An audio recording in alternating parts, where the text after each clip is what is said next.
આમોદનગરના ward number 5ના કેટલાક વિસ્તારોમાં ગટરનું પાણી ઘરના નળ સુધી પહોંચ્યું હતું, જેને લઈ નગરપાલિકાના માજી પ્રમુખ સાજિદ રાણા દ્વારા આંદોલનની ચીમકી ઉચ્ચારવામાં આવી છે।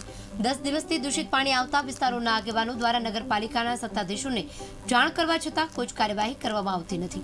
માજી પ્રમુખ સાજિદ રાણા દ્વારા આક્ષેપ કરવામાં આવ્યા હતા કે આવડત વિનાના લોકો સત્તા પર હોવાથી નગરજનોને પોતાના સ્વાસ્થ્ય અને રોગચાળાનો ભોગ બનવું પડે છે, જેની વહેલી તકે પ્રશ્નનું નિરાકરણ કરવામાં નહીં આવે તો નગરજનો દ્વારા આંદોલન કરવાની ચીમકી પણ ઉચ્ચારી હતી।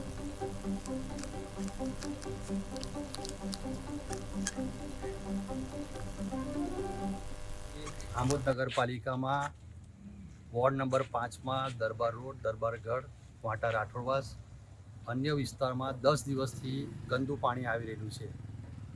તેના માટે આમોદ નગરપાલિકામાં જે આગેવાનો હોય, કાર્યકર્તા હોય અથવા તો તમામ નાગરિકોએ રજૂઆત કરવા છતાંય આ નગરપાલિકાના કર્મચારી પ્રમુખશ્રીનું કોઈ ઊંઘ ઉડતી નથી।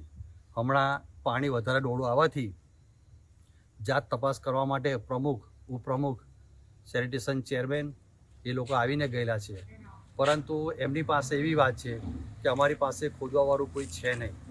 તો આ ગંદુ પાણી આ વિસ્તારના લોકો ક્યાં સુધીને પીશે એ મોટો પ્રશ્ન છે। સ્વસ્થનો પ્રશ્ન છે। નગરપાલિકાના અણઆવડત અને બિન આવડતી લોકો બેસી ગયેલા છે। ખરેખર આનું વિચારવું જોઈએ। આવું ને આવું જો ગામમાં ચાલુ રહેશે તો 1 કે 2 દિવસ કે 3 દિવસની અંદર જો આનું નિરાકરણ નહીં આવે તો અહીંના રહીશો લઈને અમે આંદોલન કરીશું, એ 100% નક્કી।